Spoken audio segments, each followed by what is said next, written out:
welcome. You're listening to an internal podcast from the campaign of Peter LaVenia. Peter is the Green Party candidate for Albany Common Council, Ward 11, and we are talking with him here.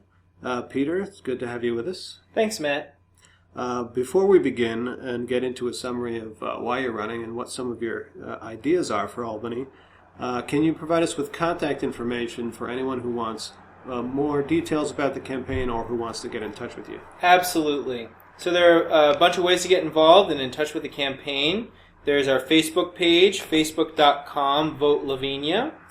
There's the website itself, votelavenia.org. There's my email address, campaign@votelavenia.org.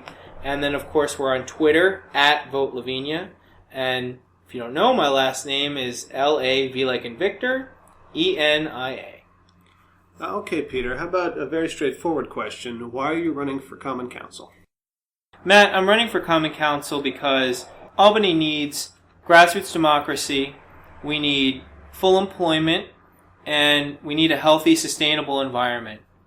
And I'm a Green candidate because I don't believe that the Democratic or Republican parties can or will do those things in the United States today, and especially not in Albany, where we've seen the Democratic Party in charge for the last 85 to 90 years. They haven't lost an election. And we've had a mayor, Erastus Corning, who is 42 years in office. Jerry Jennings has been around for 20 years.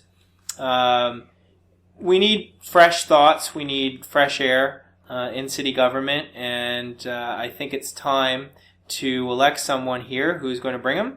And I believe that I'm that person. So, I think that that's the main reason I'm running, that we need change in Albany. We need real serious new ideas, and that my opponents in the race aren't bringing them. Well, let's talk about some of the specifics of those new ideas. For example, what would you do differently in terms of the way the city of Albany is governed? That's a great question. You know, the Green Party prides itself on the concept of grassroots democracy. That means not just that you have more voices and choices to vote for, which is very important. And as we know in Albany, most people complain that the election season is over after the September primary. Well, the first thing that I would do is make sure that we have electoral reform so that the election isn't over until after November. We need what we call proportional representation so that you can elect parties to the Common Council based on the percentage of vote that they get in the election. So that means if the Green Party got 10% of the vote, they get 10% of the seats. The Republicans got 5%, they get 5% of the seats, and so on. It means you get more voices and choices, and in fact, most governments around the world do this. It's really only in the United States that we don't. I also think that citizens themselves need to have power in government. I mean, let's face it, big corporate special interests, big political interests have a lot of sway both on the Common Council and in the mayor's office. When you just look at the kind of gross kickbacks and building schemes that have gone on in the last 10 years, specifically I'm thinking of just the convention center. Most of the people in Albany are not going to be benefited by the convention center, don't want it. We need people at the local level to be able to legislate. That's why I'm calling for neighborhood assemblies. And what that means is that people in the wards will be able to come together, one person, one vote, like New England town meetings. They'll be able to draft legislation and put it to the city for a vote, referendum, and initiative process, like they have out west, but it gives citizens the ability to legislate. And takes power out of the hands of what's often a very distant city government. And finally, I also think that we should have a participatory budgeting process where we're able to have those same neighborhood assemblies put together a certain amount of the budget that they want to spend on developing. So other cities have this. New York City has it. Other cities around the world have it, and it means that people at the local level get involved both in city government and in city planning, and it's not just the mayor and city councilors who are doing that kind of distant budget planning. So my plan is essentially to get citizens involved in government, to move outside the Democratic Party machine, for the first time in a very long time, to have grassroots democracy and to elect or give people the chance to elect more than one party to city government. Thanks, Peter. How about in the sphere of economic policy? What does your Green Party campaign for Common Council offer in terms of economic ideas?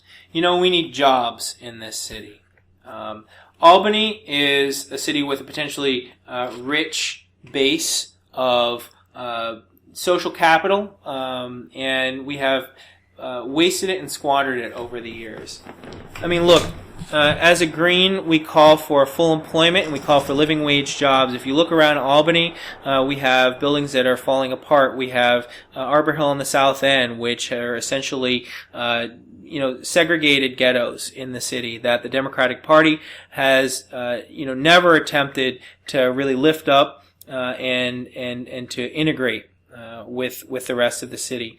And I think that as a Green City Councilor, my first order of business would be to put forward a proposal to have the city provide full employment, living wage jobs, doing things that the community needs through those neighborhood assemblies.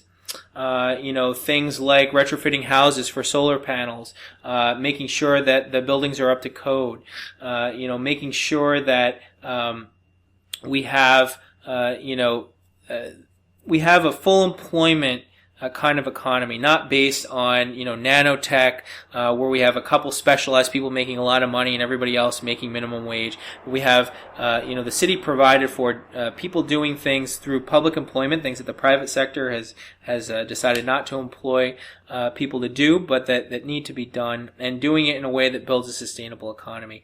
And on top of that, I have two other proposals. One is that we need to look at things like the Cleveland model, which is a cooperative economy. It doesn't mean much if we simply have full employment.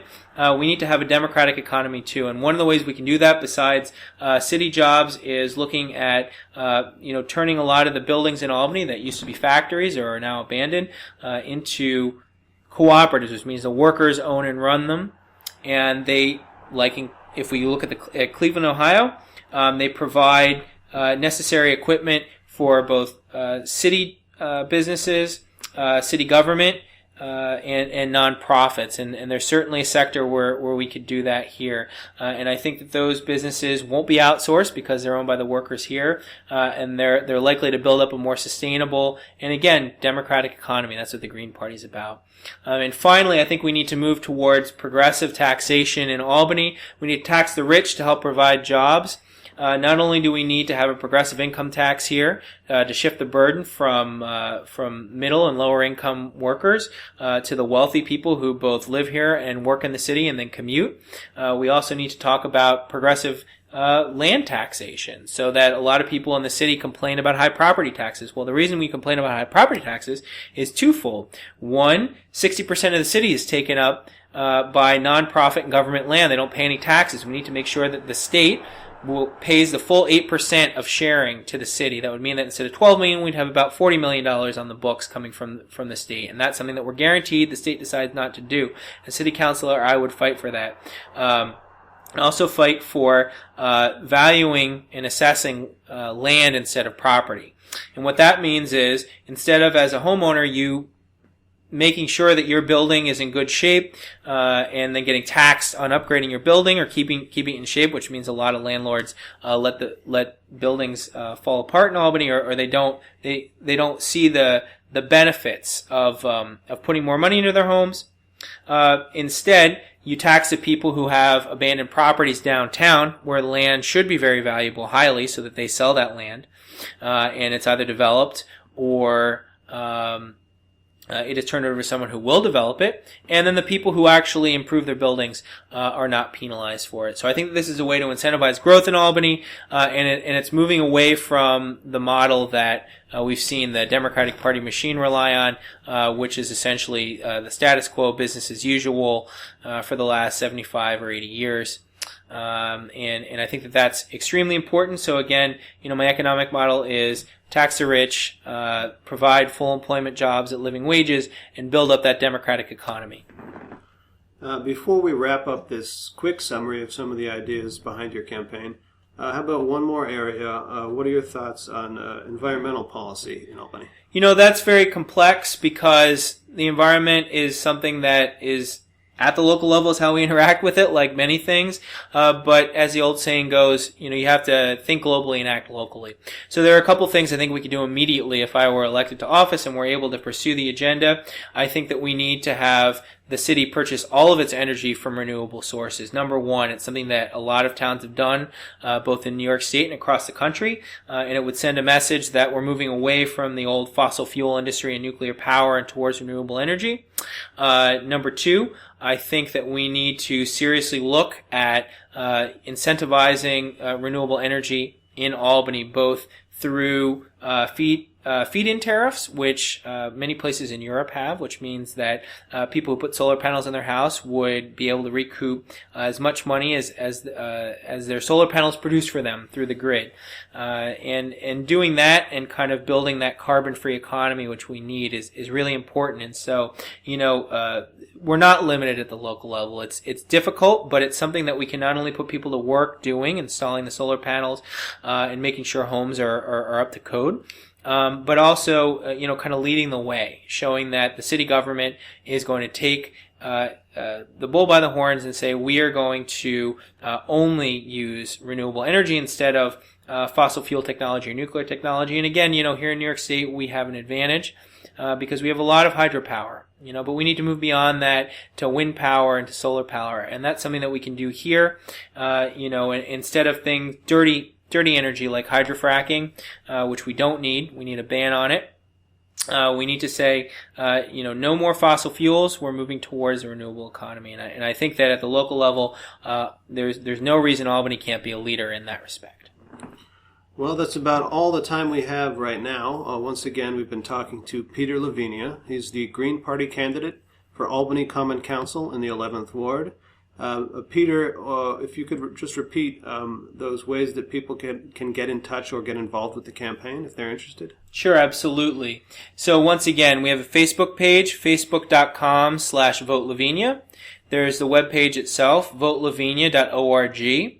There's our Twitter account, @VoteLaVenia. And finally, my email address is campaign@votelavenia.org. And please feel free to, like the Facebook page, send me an email of support, or if you'd be interested in helping out, volunteering, door knocking, making phone calls, we're looking for volunteers. And finally, if you don't have time to volunteer, but you would have money to donate or would like to see us, be able to afford, the campaign, please go to my webpage. There's a PayPal account. That's votelavenia.org. You can click on the donate button, and you can help a green candidate get elected in Albany. Well, thank you, Peter, and thanks to the listeners.